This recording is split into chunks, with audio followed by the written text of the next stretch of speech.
Assalamualaikum warahmatullahi wabarakatuh. Perkenalkan, nama saya Sartika Kesangkir dari kelas F Manajemen NIM B1B1191317 akan memaparkan materi manajemen perubahan tentang bab 3 kepemimpinan dan perubahan organisasi. A. Konsep kepemimpinan perubahan organisasi. Organizational change. 1. Kepemimpinan. A. Pengertian pemimpin. Kepemimpinan merupakan salah satu unsur penentu keberhasilan organisasi, terutama dalam menuju perubahan. Untuk memahami kepemimpinan leadership, kita terlebih dahulu memahami arti pemimpin leader. Menurut Robert D. Stewart, pemimpin adalah orang yang diharapkan mempunyai kemampuan untuk memengaruhi, memberi petunjuk, dan mampu menentukan individu untuk mencapai tujuan organisasi. B. Konsep kepemimpinan. Richard L. Duff mendefinisikan kepemimpinan leadership sebagai pengaruh yang berhubungan antara para pemimpin dan pengikut. Oliver Gibson menyatakan bahwa kepemimpinan adalah menggunakan suatu pengaruh untuk memotivasi orang-orang untuk mencapai suatu tujuan. 2. Perubahan organisasi.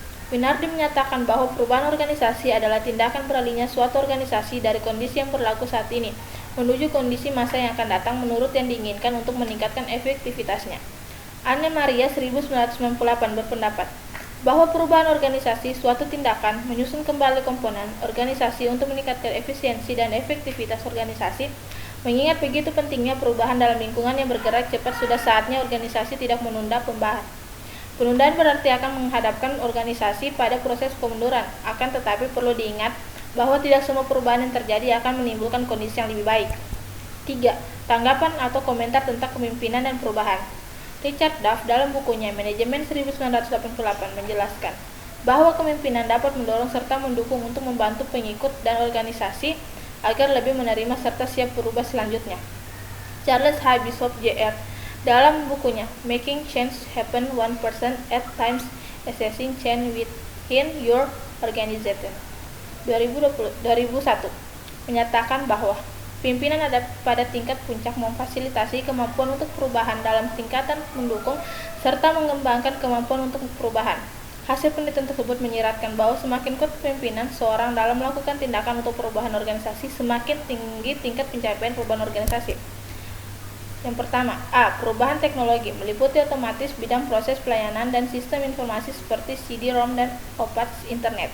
B. Perubahan struktur sebagai hasil dari komputerisasi yang meliputi spesialisasi kerja, wewenang, departementalisasi, dan rentang kendali. C. Setting fisik meliputi letak tata ruang, desain interior, fasilitas, dan penempatan peralatan sesuai dengan kebutuhan kerja. B. Konsep kepemimpinan perubahan. Kepemimpinan lebih populer dengan kepemimpinan perubahan. Richard L. Duff mengemukakan konsep kepemimpinan dalam satu definisi, yaitu kepemimpinan adalah pengaruh hubungan antara pimpinan dan pengikut followers yang bermasuk pada perubahan dan hasil nyata yang mencerminkan tujuan bersama. Dari definisi tersebut tercakup 7 unsur yang esensial dalam kepemimpinan, yaitu sebagai berikut. 1. Pemimpin leader.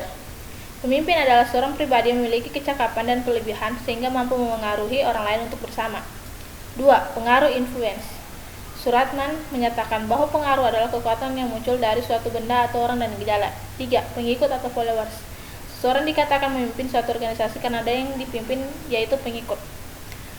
Yang keempat, maksud atau intention. Intensi adalah niat atau keinginan yang timbul pada individu untuk melakukan sesuatu. 5. Tujuan bersama atau shared purpose. Pemimpin memastikan kelompok berbagai akal sehat, komitmen bahwa orang lain dapat melihat yang relevan dengan kelompok dan individu. 6. Perubahan change. Perubahan secara nyata dan masih hanya dapat oleh pemimpin yang bekerja dalam sistem perubahan, yaitu presiden. 7. Tanggung jawab pribadi, personal responsibility. Pimpinan bertanggung jawab terhadap performa diri sendiri dan upaya pengembangan ke arah yang lebih berkualitas. C. Peran-peran esensial kepemimpinan dalam perubahan.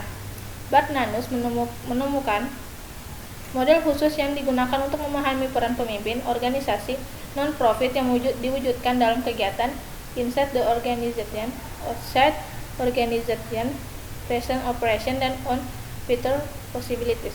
Maksud keempat peran tersebut adalah sebagai berikut. 1. Peran di dalam organisasi inside the organization. Dalam organisasi inside the organization, peran pimpinan dan berinteraksi dengan staf dan tenaga sukarela untuk memberikan inspirasi. 2. Peran keluar organisasi outside organization. Keluar organisasi outside organization, peran pemimpin mencari bantuan dukungan dari donatur dan mitra yang berpotensi dengan para pemimpin bisnis di luar organisasi. 3. Peran pada masa operasi present operation. Pada masa operasi present operation, pimpinan memusatkan pada kualitas dan pelayanan struktur, organisasi, sistem informasi, dan aspek lainnya. 4. Peran kemungkinan masa depan on future possibilities. Kemungkinan masa depan on future possibilities, pimpinan mengantisipasi tren serta mengembangkan ke arah masa depan organisasi. D. Implementasi kepemimpinan dalam perubahan. 1. Pimpinan sebagai kekuatan penggerak. Pimpinan sebagai kekuatan penggerak seharusnya memiliki 3 jenis wawasan, yaitu wawasan yang bersifat konseptual, wawasan teknis, dan wawasan kemanusiaan. Ketiga jenis wawasan tersebut harus dimiliki secara utuh dan menyeluruh. Pimpinan tidak hanya memiliki wawasan yang bersifat konseptual, tetapi miskin wawasan yang bersifat teknis. A. Wawasan konseptual. Wawasan konseptual adalah kemampuan memandang posisi perusahaan yang dipimpinnya berkaitan dengan berbagai aspek, misalnya aspek yang bersifat filosof dan kesejarahannya, politis, sosiologis, dan budaya sekitarnya. B. Wawasan teknis. Wawasan teknis berkaitan dengan kehidupan lembaga itu sehari-hari, misalnya mengetahui upaya menggerakkan karyawan untuk meningkatkan kepengetahuan dan personalitasnya bekerja. C. Wawasan kemanusiaan. Wawasan kemanusiaan adalah pengetahuan tentang orang-orang yang sedang dipimpinnya. 2. Pimpinan sebagai kekuatan pengefektifan perubahan. Bagi seorang pimpinan, organisasi berfungsi sebagai wahana strategis dalam pengefektifan dan sarana penyusunan langkah-langkah strategis perubahan. Untuk itu dibutuhkan fungsi manajerial utuhan profesional. 3. Tindakan-tindakan kepemimpinan dan perubahannya. A. Kemampuan sebagai pengendali kekuatan perubahan organisasi dapat terjadi karena adanya perubahan-perubahan dalam berbagai variabel eksternal seperti sistem politik, ekonomi, teknologi, pasar, dan nilai-nilai. B.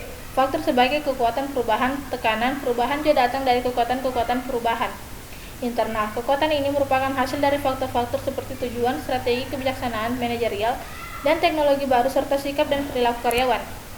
C.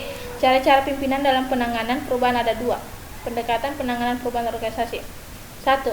Proses perubahan reaktif. Manajemen bereaksi atas tanda-tanda bahwa perubahan dibutuhkan pelaksanaan modifikasi sedikit demi sedikit untuk menangani masalah tertentu yang timbul. 2. Program perubahan yang direncanakan. Planet Change. Program perubahan yang direncanakan Planet Change disebut sebagai proses proaktif manajemen, melakukan berbagai investasi, waktu, dan sumber daya lainnya yang berarti untuk mengubah cara-cara operasi organisasi. 3. Fungsi penguatan perubahan. Dan Posner 1987 melakukan pengamatan menunjukkan bahwa keterampilan kepemimpinan dapat dipelajari. Gozes dan Posner mengemukakan 5 langkah proses yang mendorong seorang pemimpin untuk melakukan sesuatu. Sekian dari penjelasan materi dari saya. Wabillahi taufiq wal hidayah, waridul wa inayah. Wassalamualaikum warahmatullahi wabarakatuh.